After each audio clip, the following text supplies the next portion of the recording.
வேதம் சொல்கிறது, பாவத்தின் வஞ்சனையினாலே ஒரே நாளில் என்ன செய்ய முடியும்? கடினப்பட்டு போக முடியும்.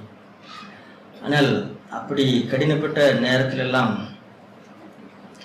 தேவனுடைய வார்த்தை நமக்கு என்ன செய்தது?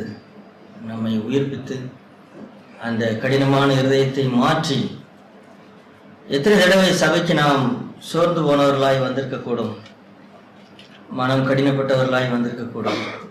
ஆனால் அது போன்ற நேரத்தில் எல்லாம் தேவன் என்ன செய்தார்? நம்முடைய வார்த்தையை அனுப்பி நம்மை அவர் உயிர்ப்பித்தார்.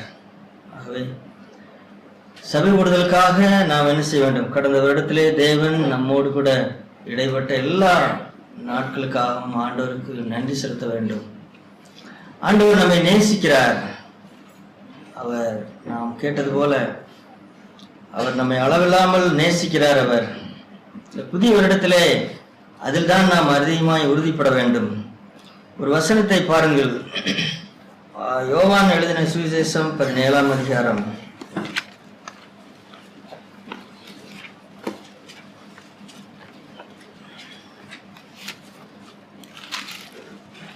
யோவான் 17ஆம் அதிகாரத்திலே அந்த வசனத்தை நான் வாசிக்கிறேன்.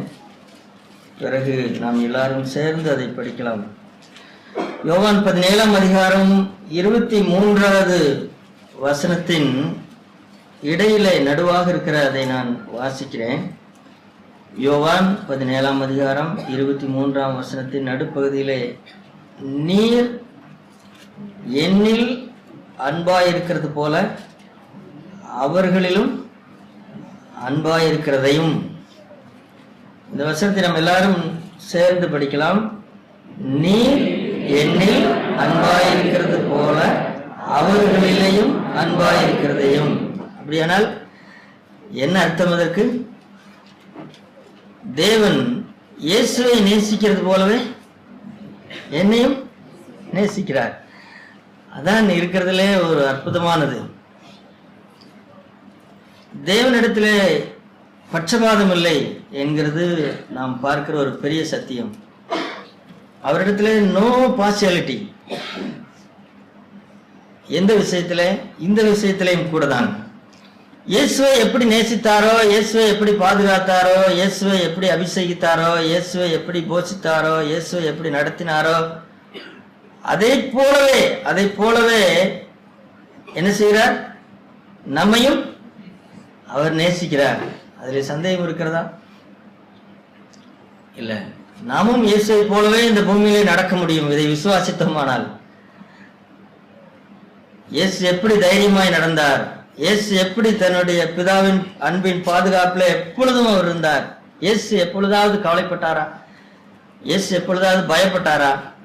இயேசு எப்பொழுதாவது கலங்கி நின்றாரா? இல்லை.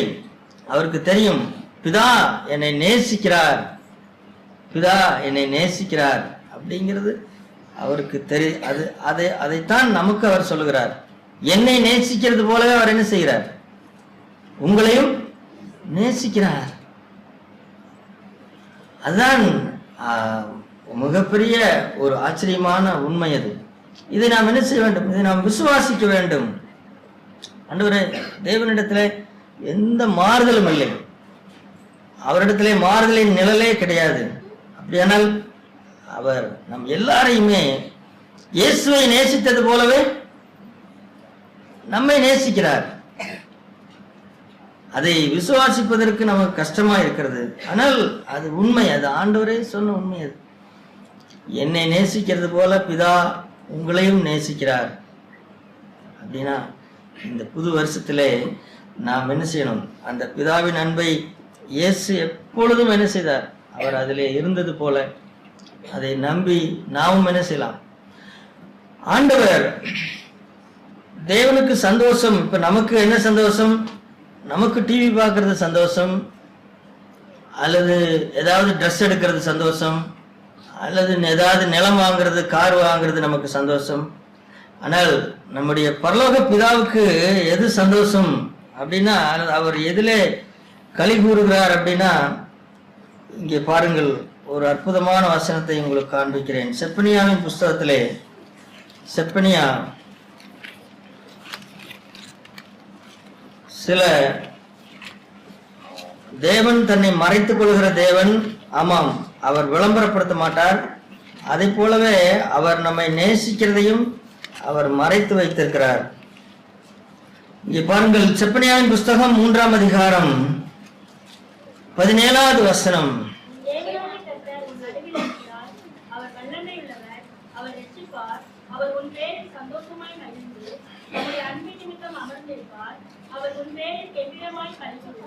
இங்கே பாருங்கள், தேவன் என்றால் யார்?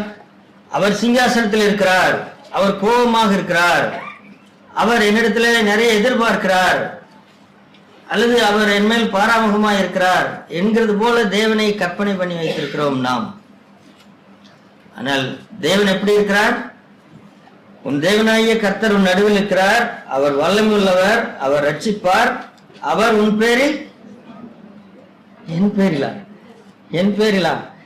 பேரில் எப்படி இருக்கிறார்? சந்தோஷமாய் மகிழ்ந்து தம்முடைய அன்பு நிமித்தம் அமர்ந்திருப்பார், அவர் உன் பேரில் கம்பீரமாய் களி கூறுவார். இந்த களி கூறுதல் எல்லாம் எப்படி வருகிறது அப்படின்னா, அதான் ஏதாவது பெரிய ஒன்று கிடைத்து விட்டால் நமக்குள் என்னது பெரிய களி கூறுதல் வருகிறது போல. ஆனால் தேவனுக்கு பாருங்கள், தேவனுக்கோ அவர் வானமும் பூமியும் அவருடையது, பொன்னும் வெள்ளியும் அவருடையது, அவருக்கு அதிலெல்லாம் ஒன்றும் கிடையாது, அதையெல்லாம் ஒரு நாள் அவர் அழிக்க போகிறார். ஆனால் அவருடைய சந்தோஷம், அவருடைய களி கூறுதல் யார் மேலே? நம்மேல்தான். நம்மேல்தான் அவர் என்ன செய்கிறார்? அப்படி இருக்கிறார். ஆகவே இப்படிப்பட்ட தேவனை நாம் என்ன செய்ய விடக்கூடாது. ஆண்டவரே, என் பேரிலே தம்முடைய அன்பின் நிமித்தம் அமர்ந்திருப்பார் என்று சொல்லப்பட்டிருக்கிறது. இது இன்னொரு மொழிபெயர்ப்பிலே நமக்காக அமைதியாய் உட்கார்ந்து என்ன செய்கிறார்? திட்டங்களை தீட்டிக் கொண்டிருக்கிறார் என்று சொல்லப்பட்டிருக்கிறது.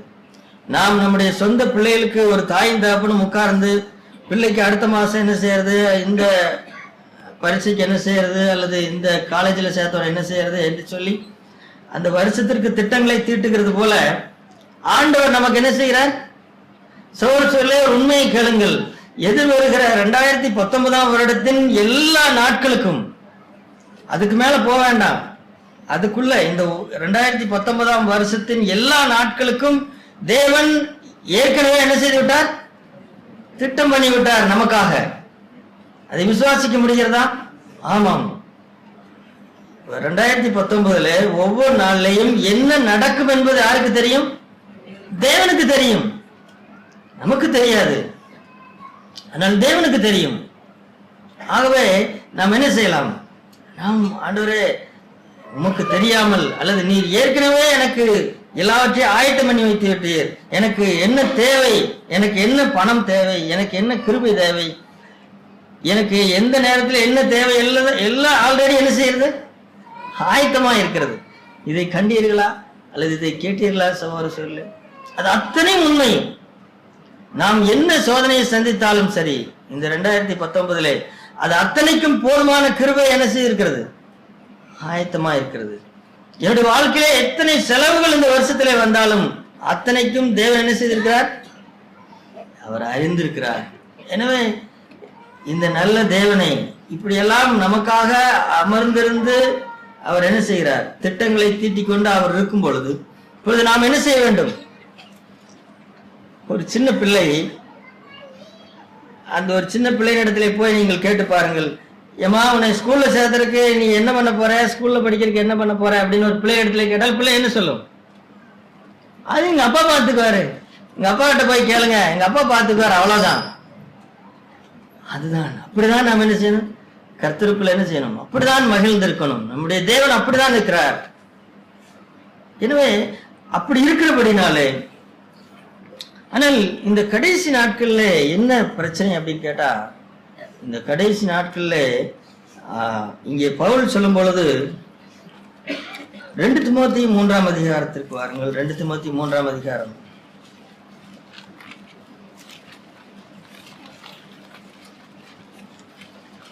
தீமோத்தேயு 3ஆம் அதிகாரம் இங்கே பவுல் சொல்கிறார், மேலும் கடைசி நாட்கள்ல கொடிய காலங்கள் வரும் என்று அறிவாயாக. எது கடைசி நாட்கள்? நாம் இந்த பவுல் எழுதின இந்த கிபி 60லே அவர் ஒரு வேளை இதை எழுதியிருக்கலாம்.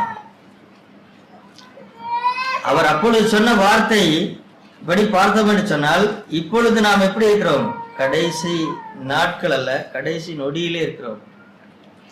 சரி, இந்த கடைசி நாட்கள்ல கொடிய காலங்கள் வரும் அப்படின்னு சொல்றாரு.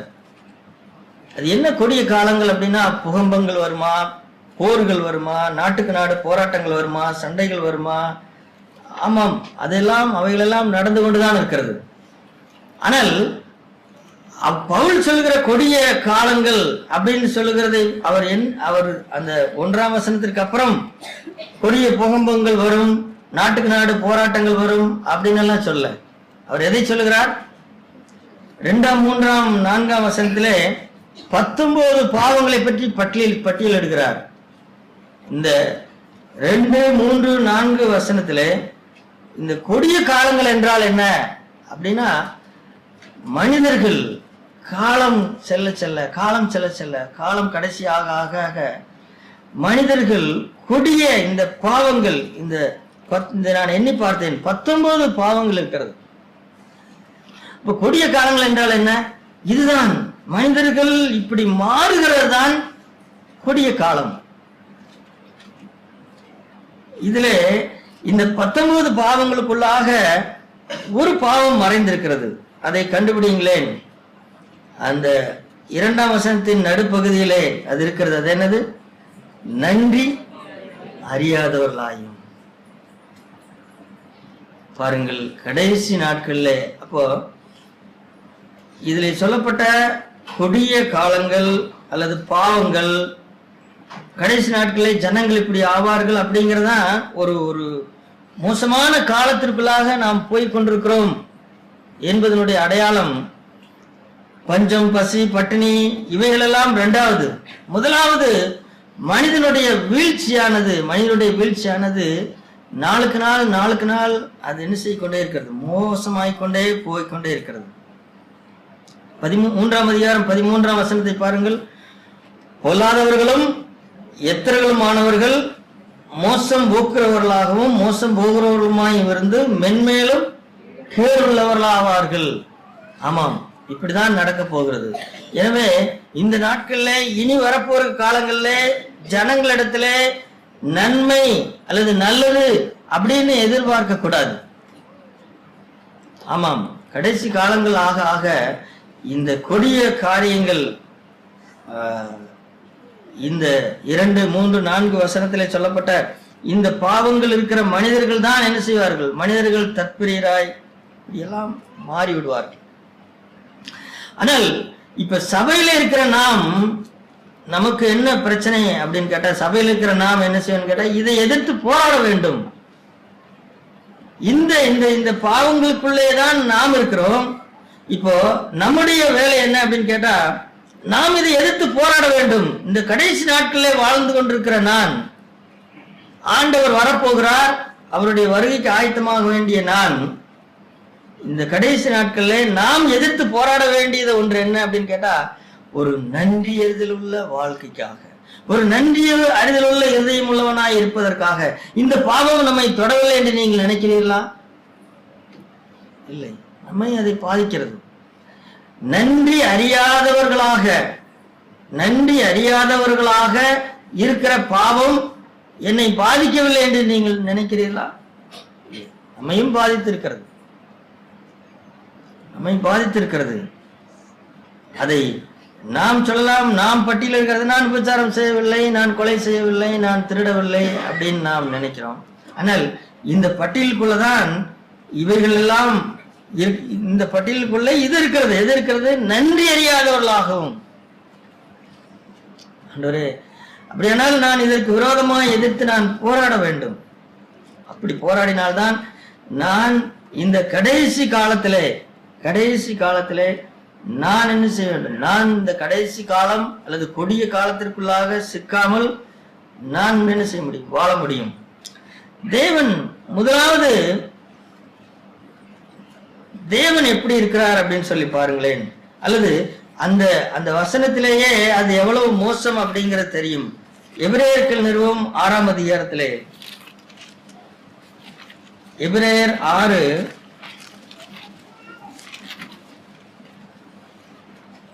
10வது வசனம், எபிரேயர் 6:10. ஏனென்றால்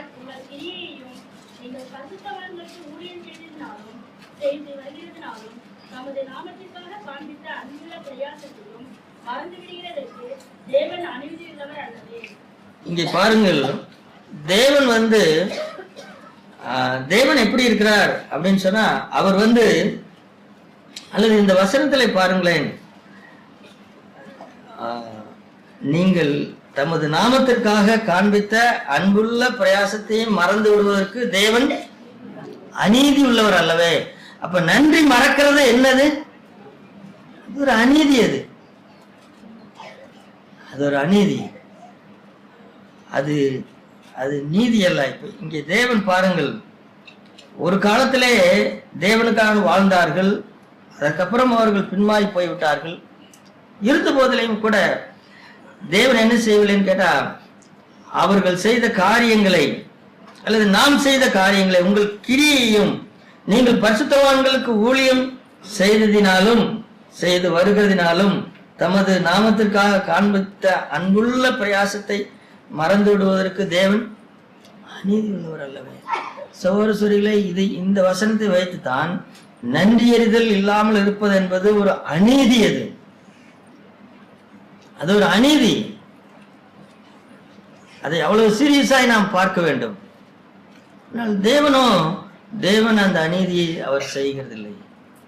அவர் நினைத்தால் அவருக்கு, அதாவது தேவனை பொறுத்த வரைக்கும் அவர் இந்த மனிதர்களுக்காக நன்றி உள்ளவர்களாக இருக்க வேண்டிய அவசியம் இல்லை. ஒரு கோணத்திலே அவர்தான் மனுஷனை படைத்தார், அவர்தான் அவனுக்காக எல்லாவற்றையும் செய்தார். ஆனால் அவர் தான் கொடுத்த காரியத்தை எடுத்து தனக்கு செய்கிற அந்த மனிதனுக்கு அவர் என்ன செய்கிறார் அப்படின்னு கேட்டா, நன்றியுடையவராக இருக்கிறார். இயேசு கிறிஸ்து தன்னுடைய இங்கே தேவன் நன்றி உள்ளவராக இருக்கிறார் என்கிறதை பார்த்தோம். அதே போல இயேசு கிறிஸ்து எப்படி நன்றியுள்ளவராக இருந்தார் அப்படிங்கிறதை பாருங்களேன். லூக்கா 22ஆம் அதிகாரத்திலே, லூக்கா 22ஆம் அதிகாரம் 28வது வசனம்.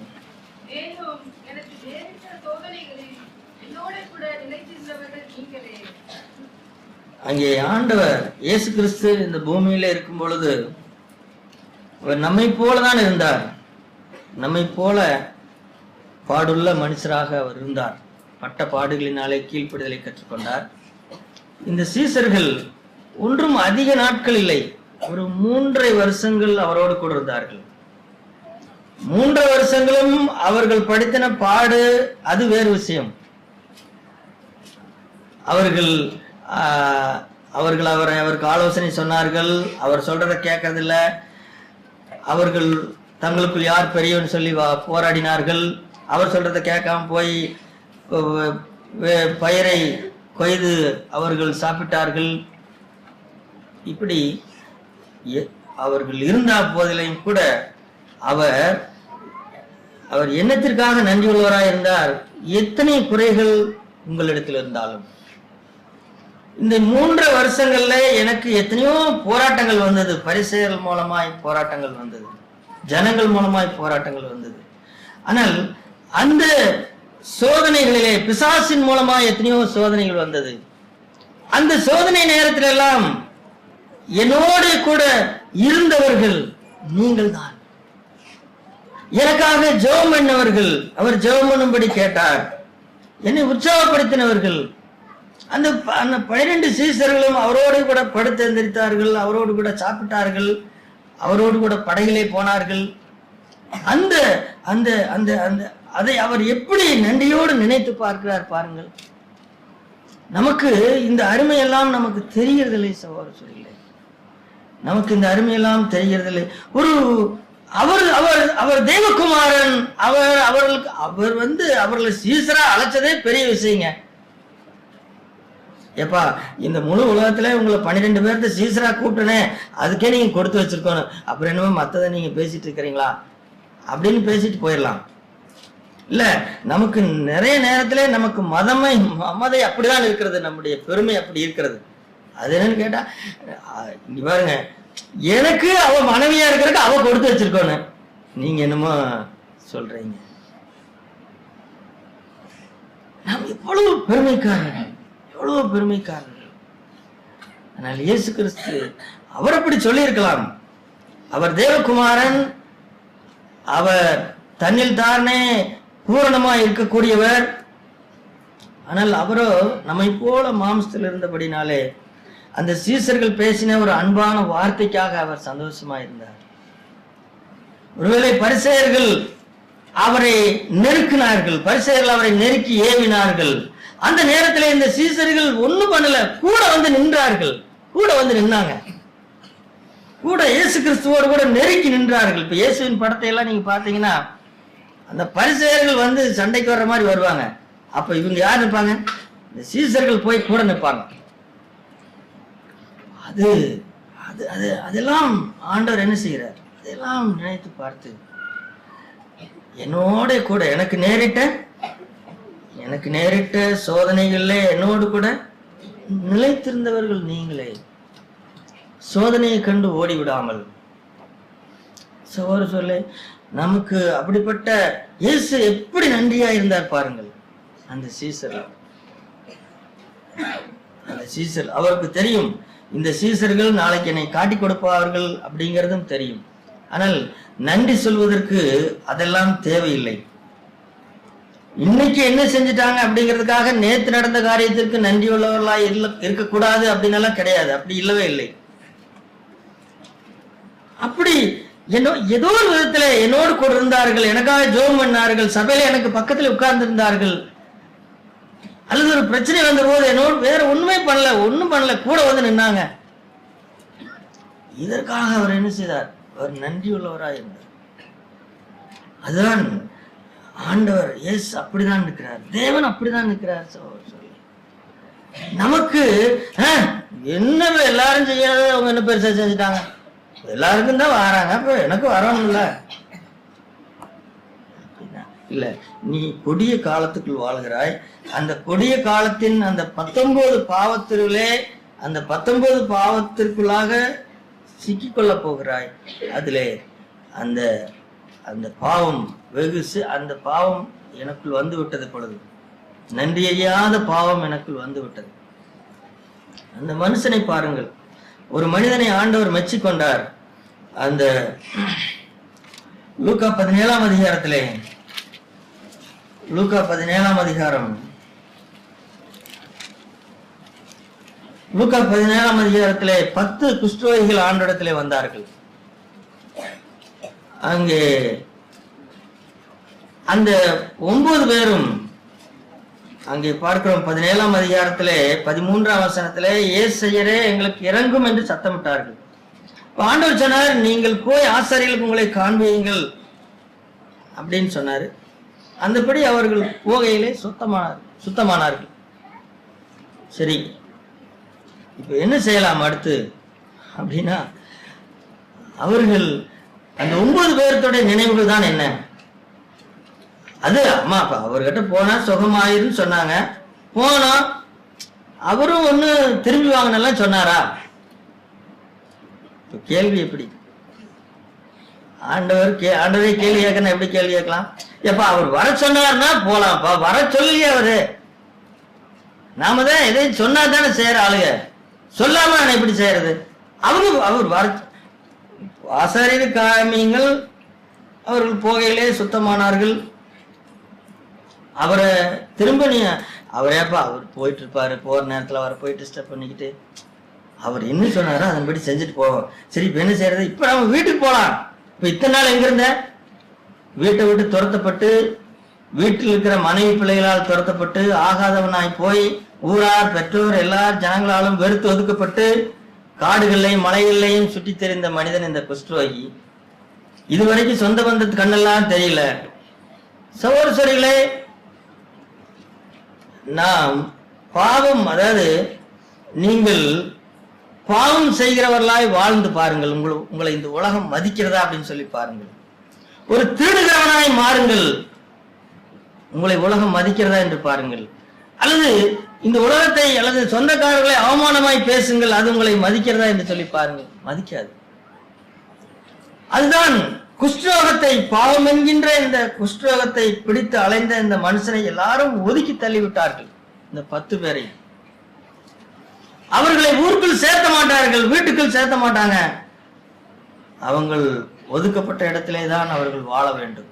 ஆனால் அப்படிப்பட்ட அந்த மனிதன் அவன் சுகம் பெற்ற உடனேயே அவன் நினைத்து பார்த்தான், இத்தனை நாளும் என்னை தேடுற கால் இல்ல, என்னை கேட்கிற கால் இல்ல, என் கூட பேசுற கால் இல்ல, என்னுடைய பெற்றோரே என்னை தள்ளிவிட்டார்கள், என்னுடைய மனைவி பிள்ளைகள் என்னை தள்ளிவிட்டார்கள், அப்படிப்பட்ட நான் இன்றைக்கு சொஸ்தமானேன்.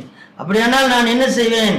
நான் அவர் சொன்ன என்ன வர சொல்லின்னா என்ன, நான் அவரை தேடி போவேன், அவரை நான் தேடுவேன். எங்கே அவர்? எனக்கு சுகம் கொடுத்த அவர் எங்கே?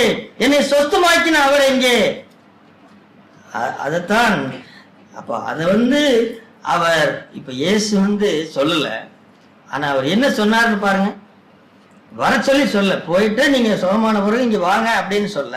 ஆனா அவர் என்ன நினைச்சுட்டு இருந்தார் மனசுல, அல்லது என்ன நினைப்பார் அப்படிங்கறத பாருங்களேன். 18ஆம் வசனத்தை படியுங்கள். லூக்கா 17. 17ஆம் வசனத்துல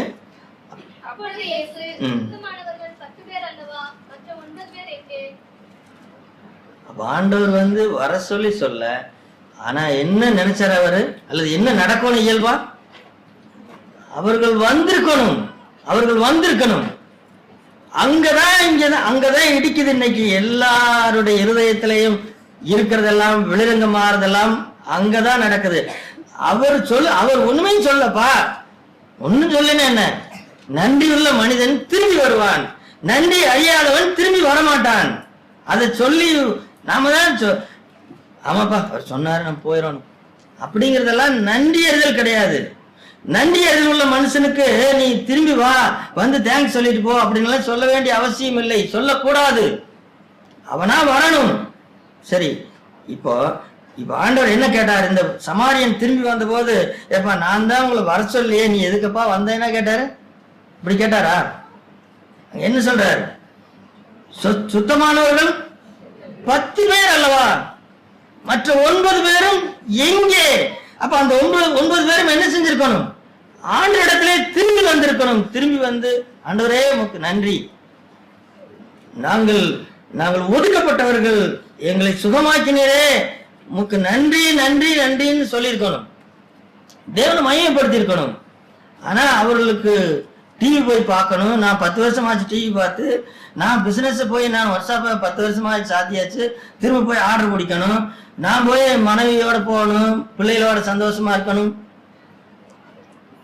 நீ குஷ்டரோகத்தோட போய் பாரு, உன்னை யாராவது ஏத்துக்குவாங்களா? என்ன பாருங்கள், மனிதனுக்கு டைம் கிடையாது. ஆமா, நீ சுகமாயிட்ட பிறகு இப்ப சபைக்கு வர்றதுக்கு டைம் கிடையாது. சுகமாகிற வரைக்கும் பிசினஸும் கிடையாது, ஊருக்கு போறதும் கிடையாது, எதுவும் கிடையாது. சுகமாயிட்டா இனி எனக்கு பிசினஸ் இருக்குது, எனக்கு வேலை இருக்குது. எங்க நன்றி? அருமையான சகோதரர்களே, நன்றி அறிதல் இல்லை அப்படிங்கிறது. ஆனால் நாம் என்ன செய்யணும்? நன்றி அறிதல் உள்ளவர்களாக நாம் என்ன செய்யணும்? நாம் இருக்கணும். தேவன் நமக்கு இந்த புது வருடத்திலே இந்த நன்றி அறிதலை நாம் வளர வேண்டும். சகோதரர்களே, நாம் சில பழக்க வழக்கங்களை இந்த புது வருஷத்திலே நாம் கற்றுக்கொள்ள வேண்டும். நம்மோட கூட இருக்கிறவர்களுக்காக தயவு செய்து எல்லாரும் கவனித்து கேளுங்கள். இந்த புது வருஷத்திலே ஒரு தீர்மானம் எடுங்கள். அது என்ன தீர்மானம் அப்படின்னு கேட்டா, எல்லா விஷயத்திற்கும் தேவனுக்கு நன்றி சொல்ல வேண்டும். அதுல எந்த மாற்று கருத்தும் இல்லை. ஆனால் மனிதர்களுக்கு, நம்மோட கூட இருக்கிறவர்களுக்கு நாம் என்ன செய்யணும்? நன்றி சொல்ல பழக வேண்டும். நாம் நம்முடைய அதாவது தொட்டதுக்கெல்லாம் சொல்லி அதை ஒரு சடங்கு மாதிரி ஆக்க அந்த விஷயத்தையும் நான் விரும்பல அப்படின்னு நினைக்கல. அப்படி ஒருவேளை யாருக்கும் சடங்கு மாதிரி செய்யாம யாருக்கெல்லாம் தொட்டதுக்கெல்லாம் நன்றி சொல்றதுக்கு வருமோ நீங்கள் சொல்லுங்கள். அது நல்ல பழக்கம், அது தவறு கிடையாது. கெட்ட வார்த்தை தான் வாயிலிருந்து வரக்கூடாது. ஆனால் குறைந்தபட்சம் கணவனுக்கோ மனைவிக்கோ என்ன செய்ய வேண்டும்? நாம் அடிக்கடி நன்றி சொல்ல பழக வேண்டும். ஒரு சாப்பாடு நன்றாக இருக்கிறது, அல்லது ஏதோ ஒரு உதவி, மனைவி இல்லாம நீ கிடந்து வரணும் தெரியும். அப்ப தெரியும். அல்லது புருஷன் இல்லாமல் வாழ்ந்து பார், உனக்கு தெரியும். எல்லாம் நமக்கு தெரியாதனால நமக்கு எந்த அருமையுமே தெரியறதில்ல, நன்றி சொல்றதுமே கிடையாது. ஆமா, அது கடமையப்பா, அவங்க செய்யணும் அப்படின்னா அப்படி கிடையாது, அப்படி கிடையாது. நியாயத்தீர்ப்பு நாள்ல நன்றி இல்லாத பாவியாக, நன்றியே சொல்லாதவனாக நான் நிற்கிறதை பார்த்து அது அந்த நாள்ல போய் அதிர்ச்சி அடையக்கூடாது. இந்த நாள்ல நாம் என்ன சொல்லணும்? இந்த வருடத்திலே இதை துவங்குவோம், இன்றிலிருந்து துவங்குவோம். இதை எல்லாருக்கும் நன்றி சொல்ல பழங்க, தேங்க்ஸ் சொல்லுங்க. ஒரு சின்ன உதவி பெற்றுக்கொண்டால் கூட தேங்க்ஸ் அப்படின்னு சொல்லி பழங்க, அது சொல்லணும். நானும் அந்த தீர்மானத்தை எடுத்திருக்கிறேன். அது பரவாயில்ல, அது சொல்ல சொல்ல சிரிப்பு வந்துட்டாலும் பரவாயில்ல, சொல்ல சொல்ல சிரிப்பு வந்தாதான் என்ன, இப்ப சிரிச்சாதான் கிடக்குத, சிரிச்சுக்கிட்டே சொல்லுங்களேன். ஐயோ, நாம ஏன் சிரிப்பு வருதுங்கிறதுக்காக மிக சிறந்த காரியத்தை ஏன் செய்யாமல் விடணும்? இல்ல, நம்ம அதாவது நன்றி அறியாத பாவிகளாய் போகிறதை விட அது ஒரு அநீதி. அது நாம் பிறருக்கு சொல்ல பழக வேண்டும், நாம் சொல்ல வேண்டும், பிறருக்கு சொல்ல வேண்டும். வாழ்க்கை அப்படி பிறருக்கு நன்றி உள்ளவர்களாக, நன்றி எதிர்பார்க்காதவர்களாக. அந்த சுனேமியா அவள் ஒரு பிரசங்கத்தை கேட்டாள். அந்த பிரசங்கத்திற்கு அவள் பதில் கொடுத்தது என்ன தெரியுமா? ஏதோ 100 ரூபாய் காணிக்க கொடுத்துட்டு போல. அவள் பிரசங்கத்திற்கு அவளுடைய பதில் என்னன்னு கேட்டா, நம்முடைய வீட்டின் மேல என்ன செய்வோம்? ஒரு மொட்டை மாடி இருக்குது, மொட்டை மாடி மேல ஒரு வீட்டை கட்டுவோம். அந்த வீட்டுக்கு அதற்கு வேண்டிய சாமானத்தெல்லாம் வாங்கி வைப்போம். இந்த தீர்க்கதரிசி தங்கி விட்டு செல்லட்டும்.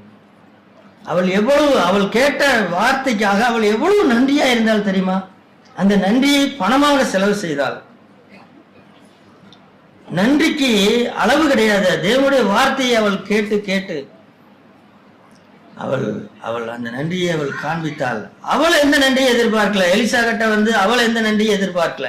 எலிசா தான் கூப்பிட்டு சொன்னார், பாருங்கள், தேவன் நாம் அவருக்காக செய்கிற பிரயாசத்திற்கு அவர் பலன் கொடுக்காமல் விட்டதே கிடையாது. எலிசா அவளுக்கு என்ன செய்தான்?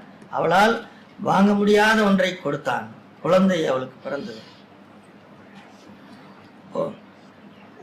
சொல்லி அந்த சுனேமியாவை எண்ணி பாருங்கள். அவள் ஒரு தேவனுடைய வார்த்தை, எலிசா வர்ற போதெல்லாம் என்ன செஞ்சாரு? அவர் என்ன பணத்தை அள்ளி கொடுத்துட்டு போனாரா? அல்லது அமெரிக்கால இருந்து பணம் வருதுன்னு சொன்னாரு, அந்த மாதிரி ஏதாவது வர்ற போதில் பணம் கொடுத்துட்டு போனாரா? இல்லவே இல்லை. பரிசுத்தத்தை பற்றி பேசினார், தேவனுக்கு உண்மையா இருக்கிறதை பற்றி பேசினார். அந்த பிரசங்கத்திற்காக அவ்வளவு நன்றியுடையவளா இருந்தாள் அவள். அதற்காக ஒரு வீட்டை கட்டினாள். இப்ப நம்ம வீடு கட்டணும், அது எனக்கு தான் கட்டணும், எனக்கு தான் வீடு கட்டணும். என்ன பாருங்களாம், எவ்வளவு நன்றி அறியாதவர்களாய் போய்விட்டோம் என்பதை பாருங்கள். எவ்வளவு கொடிய காலத்திலே வாழ்ந்து கொண்டிருக்கிறோம். நினைக்கிறது பூரா எனக்கு எனக்கு எனக்கு எனக்கு. யாருக்குமே நன்றி சொல்ல கூட வாய் வரமாட்டேங்குதுன்னு சொன்னா நம்முடைய வாய் எவ்வளவு வாதம் வந்து விட்டது. ஐயோ, இந்த வாதம் நம்மை விட்டு போக வேண்டிய வாய் வரமாட்டேங்குது. இந்த வாத நோய் நமக்கு சுகமாக வேணுமே, அது இன்னைக்கு இருந்து மாறணும். சகோதர சொல்லே, இன்னைக்கு இருந்து அது மாறணும்.